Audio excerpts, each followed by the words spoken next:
All right, we've done area of rectangles, area of squares, which are rectangles that happen to have the same base and height, and we've done area of circles, and now we're going to add in, we've also done area of complex shapes, areas of multiple rectangles kind of stacked on top of each other.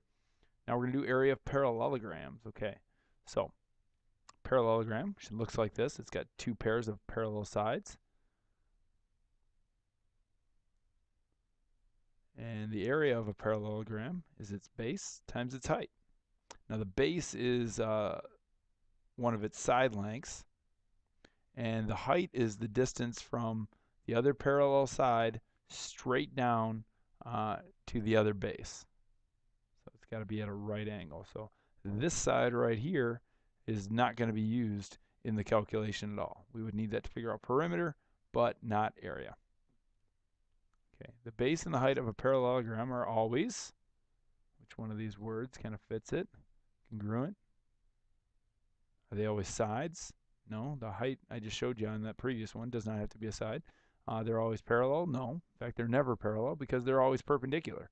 They always meet at a 90-degree angle. Okay, so the base and height of a parallelogram are always perpendicular. What is the area of this parallelogram?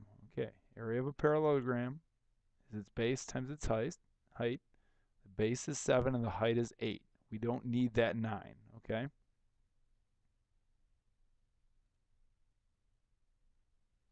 Seven times 8 is 56, so 56 square inches. That's it. Pretty easy. Now, as far as the perimeter, it would be 7 plus 7 plus 9 plus 9, and we wouldn't use the 8. The sides of a square and another rhombus are 3 centimeters long. Find the perimeter and area of each parallelogram. So in other words, we've got a square that's 3 by 3 by 3 by 3, and we've got a rhombus that is 3 by 3 by 3 by 3. Don't worry about if it doesn't look like it's drawn to scale. I'm telling you that all sides are 3 centimeters. Okay, so let's start off with the area of this square. It's 3 squared, which is 9 centimeters squared. And its perimeter is 4 times 3, because it's got 4 side lengths, each being 3 centimeters. So that's 12 centimeters. What about the area of the parallelogram? Okay. Well, the base is 3, and the height is 2, so its area is only 6. But the perimeter is the same here. It's still got 4 sides that are all 3 centimeters. So 4 times 3 is still 12 centimeters. And so slightly different area. It's a little bit smaller, but the perimeter remains the same. Find the area of a parallelogram with vertices at these 4 points. And what would be the area of a dilation of this parallelogram with a scale factor of 3? Okay.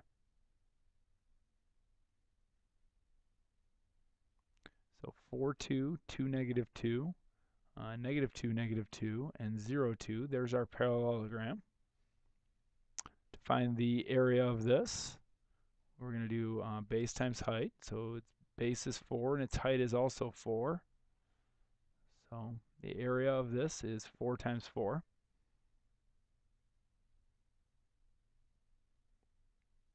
Which is 16 square units. And what about if it's, what would the area of a dilation of this parallelogram be with a scale factor of 3? It'd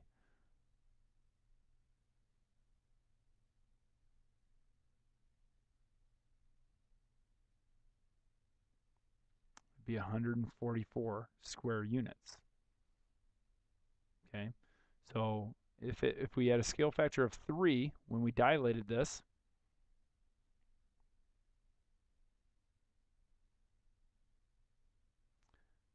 then the length would be 4 times bigger, and, or I'm sorry, 3 times bigger, and the height would be 3 times bigger.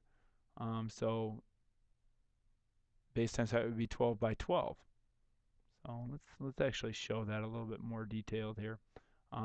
Scale factor of 3. So we learned that we can multiply both the x and y values here by 3. So the problem is that's not going to fit. So I'm going to ixnay that idea. You have to trust me. But we did do something in investigation 5, very, very similar to that. So with a scale factor of 3, the vertices would be at 12, 6.